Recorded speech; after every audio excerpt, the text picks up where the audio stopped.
नमस्कार साथियों, स्वागत है आप सभी का पीके एजुकेशन 17 में। आज हम आप सभी को पर्यावरण से जुड़ी कुछ ऑनलाइनर क्वेश्चन बताएंगे जो हर एक वनडे एग्जामों में पूछे जाते हैं। ये अति महत्वपूर्ण प्रश्नों का हम ये 500 प्रश्नों का सीरीज चला रहे हैं, जिसमें से कुछ कुछ प्रश्न आज आप सबके बीच में हम बताने वाले हैं। तो आइए शुरुआत करते हैं।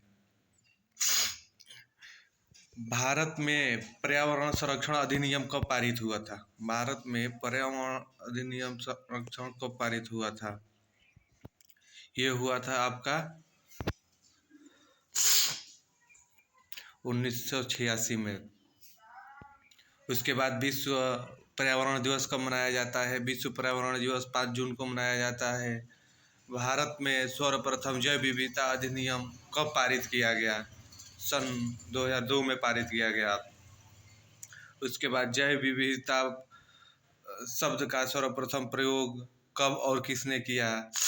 वाटर जी रोशन जी ने 1986 में किया था। उसके बाद आगे चलते हुए हम देखेंगे कि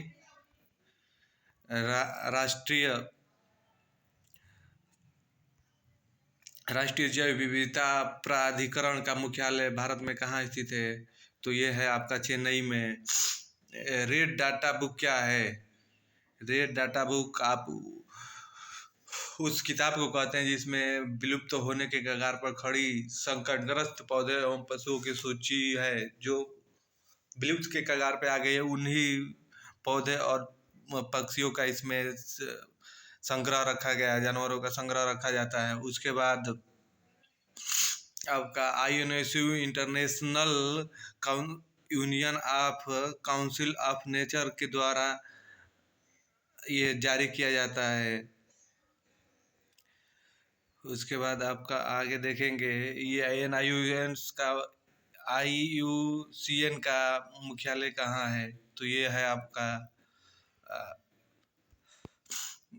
स्विट्जरलैंड ग्लैंड में। उसके बाद रेड डाटा बुक पहली बार प्रदर्शित कब किया गया था? ये किया गया था आपका 1966 में।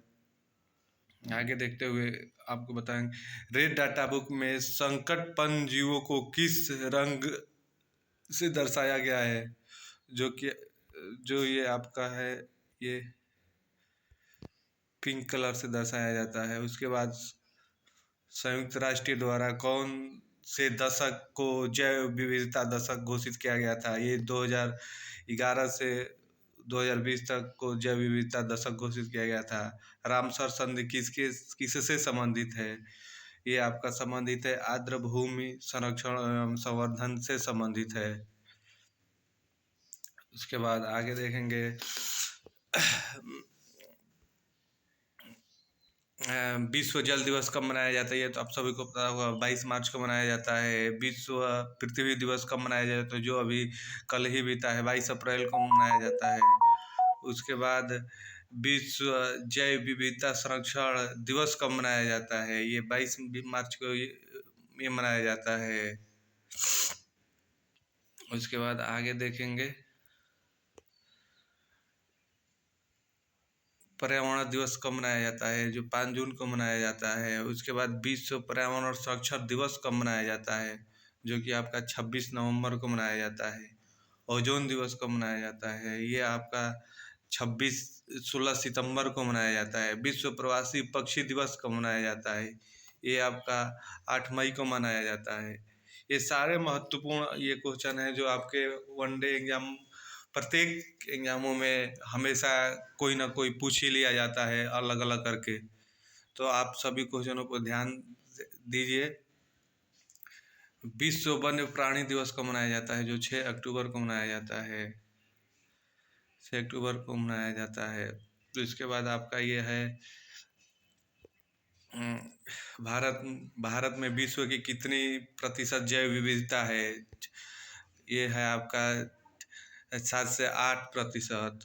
राष्ट्रीय प्रवाल भित्ति अनुसंधान केंद्र कहाँ स्थित है?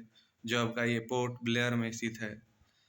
अंतर्राष्ट्रीय टाइगर दिवस कब मनाया जाता है? ये आपका 29 जुलाई को मनाया जाता है। उसके बाद इकोलॉजी शब्द का सर्वप्रथम प्रयोग किसने किया? अर्नस्ट हैकल ने किया था। उसके बाद आपका आगे देखेंगे, बायोस्फीयर रिजर्व शब्द का प्रयोग सर्वप्रथम किसने किसने किया? ये है एडवर्ड सुयम्स ने किया था। उसके बाद भारत में प्रोजेक्ट टाइगर कब शुरू किया गया था? ये किया गया था आपका 1973 में। भारत राष्ट्रीय जैविक उद्यान कहाँ स्थित है? जो है आपका ये नई दिल्ली में। उसके बाद आगे देखेंगे, भारत का सर्वप्रथम राष्ट्रीय उद्यान कौन सा है? Jim Corbett national park Uttarakhand 1921 में जो इसका स्थापना किया गया, वही भारत का सबसे पुराना नेशनल पार्क है। राष्ट्रीय राजीव गांधी नेशनल पार्क कहाँ अवस्थित है? ये आपका कर्नाटक में है। नागरहोल राष्ट्रीय पार्क कर्नाटक अन्य किस नाम से जाना जाता है? ये आपका जाना जाता है राजीव गांधी नेशनल पार्क के नाम से भी जाना जाता है। उसके बाद आगे देखेंगे, केरल में स्थित पेरियार अभ्यारण्य किसके लिए प्रसिद्ध है? वो जंगली हाथियों के लिए प्रसिद्ध है। यूनेस्को द्वारा man and biosphere programme MAB क्या है? इसकी शुरुआत कब की गई थी? ये होगा यूनेस्को का मैन एंड बायोस्फीयर कार्यक्रम का मुख्य उद्देश्य लोगों एवं उसके पर्यावरण के मध्य संबंधों में सुधार है। इसकी शुरुआत आपकी की गई थी 1971 में। ग्रेट हिमालय राष्ट्रीय पार्क, जिन्हें यूनेस्को ने विश्व धरोहर स्थल घोषित किया है, कहाँ अवस्थित है? ये आपका है हिमाचल प्रदेश में।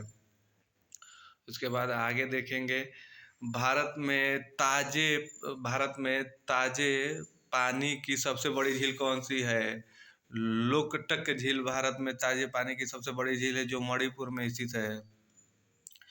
उसके बाद नंदा देवी जय मंडल आरक्षित क्षेत्र किस राज्य में स्थित है? ये आपका होगा उत्तराखंड में। शीत मरुस्थल जैव मंडलीय आरक्षित क्षेत्र किस राज्य में स्थित है? ये है आपका हिमाचल प्रदेश में। ये आपके कुछ महत्वपूर्ण प्रश्न थे साथियों। इसका अगला सीरीज हम कल अपलोड करेंगे। आप जो भी परीक्षाओं की तैयारी कर रही हैं, सभी परीक्षाओं के लिए भी महत्वपूर्ण प्रश्न हैं, जो सभी परीक्षाओं में किसी न किसी रूप में पूछ लिए जाते हैं। इसलिए आप इन सभी प्रश्नों को ध्यान से देखें और सुनियोजित तरीके से तैयार करें।